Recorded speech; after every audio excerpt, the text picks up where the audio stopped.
Did you know that in 2024, an entry-level pharmacist in the public sector with 0 years experience should be getting around 800,000 rands per annum?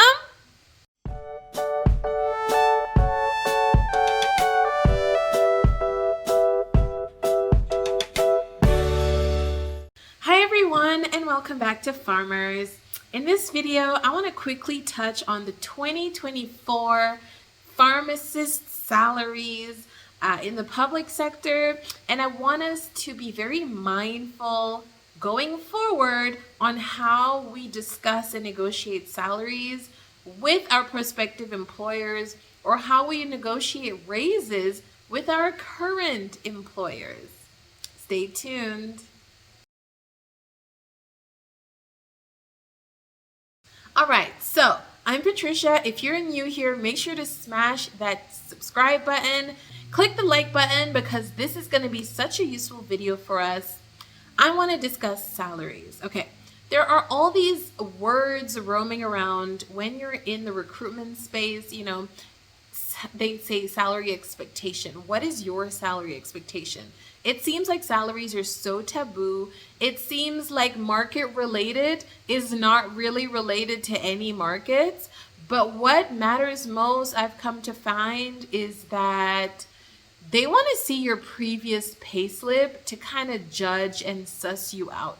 Now, there's so many reasons why this is wrong. First of all, it could be a different sector. It could have been a different position. Like if you were a pharmacist and now you're an RP, like that makes a huge difference. You can't go off of what the person used to earn to now judge what they're earning and say, oh, it's an increase. Well, duh, it's an increase. Maybe I have a new grade. Maybe I went from grade 1 to grade 2. Maybe I went from low responsibility to higher responsibility.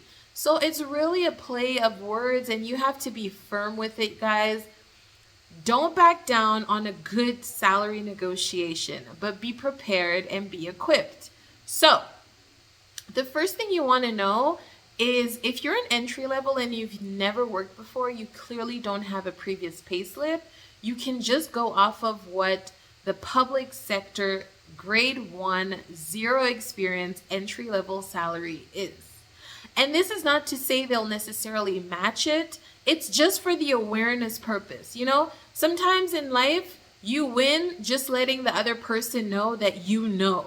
So that the whole time you're working and you're doing your job, like they know that you know that you're worth better. So it's more of like a power struggle situation. Like, I'm here, I'm doing this now, and I'm allowing you to pay me less, but I know I deserve more. So this gives you the upper hand because when you negotiate, you can always remind them that I had accepted this post knowing that it was below market average, but I was willing to start from 0 and grow. So in 6 months, in a year, in however long it might be, when you come back with a renegotiation request, they have to listen to you a lot more carefully because they knew this going in. So you have to clearly state that although this is below the market related average, I'm willing to start here because of XYZ. I want to gain more experience. I want to learn on the job. The sector is new to me, whatever. So that's my first tip. Tip number 2 is if you already have a payslip and now you're going in, this is another power struggle situation. So if you're currently employed and you're swapping, it's a lot easier because they see that they're literally stealing you away, and that's a bit more value for them.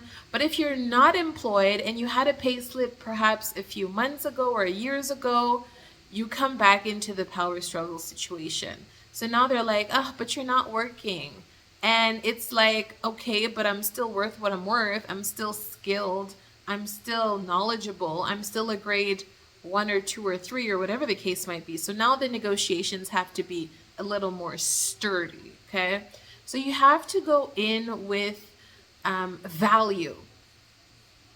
You haven't been working for X number of months, but at your previous job, this is what you provided. So this is what you can guarantee. Come in with the guarantees, darlings. If it was volumes, come in with the volumes. If it was outcomes, like you set up their whole QMS, or you set up their PV department, or you had the best sales score, or you had the best stats, whatever it is that you can show as proof and evidence, you need to bring that to the table. This is hardcore evidence that what you bring is sound and it's proven. When they say things like, okay, but you haven't been working and we're looking at your previous salary, tell them that every year there's annual increases. And although this was my salary back then, in 2024, what's fair is this. And you need to state it. Don't be shy of numbers. Don't shy away. They always want you to give a range. If it's like in an interview, they want you to give a range and be all tolerant and flexible. And that's great. Be those things. But also know exactly what number you're supposed to be getting. In 2024, according to the public sector and administrative rates, 803,000 rands is what a grade 1 is supposed to get. Full stop.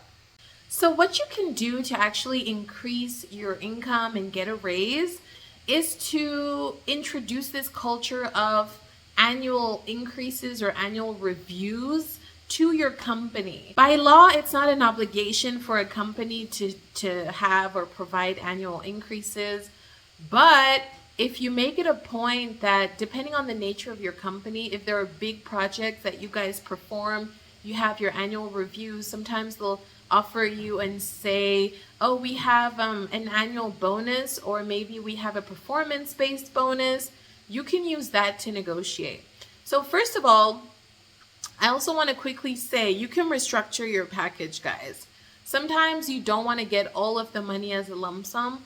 You could restructure it to include things like phone allowance, car allowance, medical aid, various other things, so that it reduces your overall taxes. But that's a different story for a different day. But really, for the negotiation part, I want you to introduce that. Like when you're doing your annual plans, and this is more when you're like senior managerial positions, you guys can introduce annual reviews, and that includes staff and HR. And then you can introduce that to say, how do we do performance-based appraisals, and how do we give promotions or bonuses to people to also motivate those who work and to like negatively reinforce those who don't work. So that's one strategy. Another thing I want to quickly bring up to you guys is that it's a different thing when you work and you know that you're working and doing your best, but then you're getting paid less. So a lot of these multinationals will say, oh, we want you to be an RP for our office or company or manufacturing in South Africa, but then they're based in Europe or in America or elsewhere.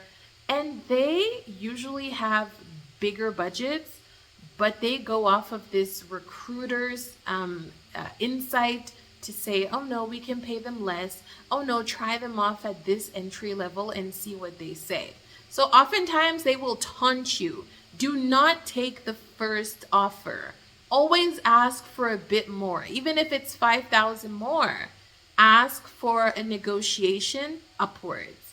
If they just give you and you take it without even like negotiating, then it also signals to them that you're easy, you're cheap, you don't know what you're worth, and you're kind of a pushover. So they could get their way with you.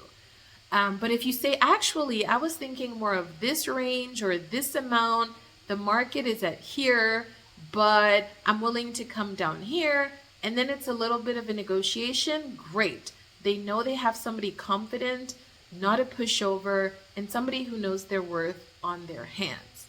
So guys, whatever your situation might be, entry level, new, or you've been there for years, and by the way, if you've been there for years, do let them know. If you haven't had an increase in 5 years, there's a problem. bring up the conversation. But yeah, salary negotiations are a very complex deal.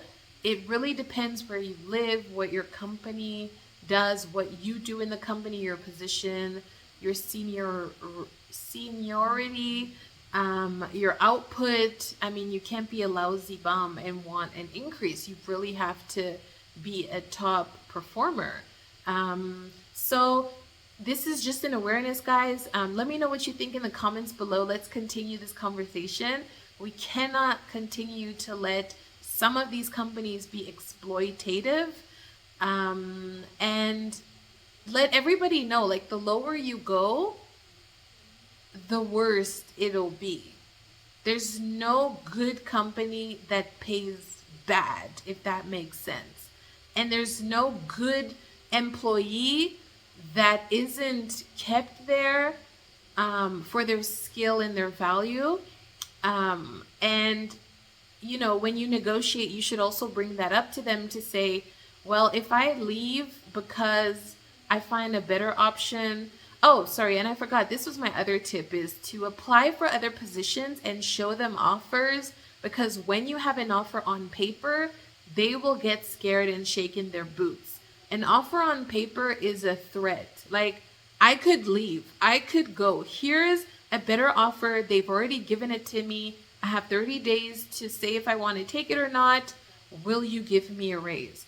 And you have to tell them, like, think about the cost of rehiring, of finding a recruiter, of training somebody over from scratch. Like, you don't want to lose me. At this point, I'm an asset, and I want you to pay me what I'm worth and pay me fairly and increase me. Like, the difference that you're asking is probably not even more than what it's going to cost for them to rehire somebody else and retrain them.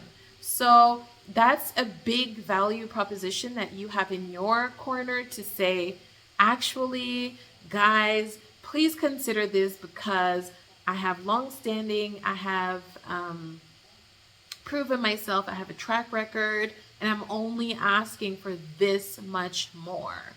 So those are my tips. Let me know what you think in the comments below. Have you used any of these? Have they worked? Have they not? Let's keep chatting in the comments, and I'll see you in my next one. Bye.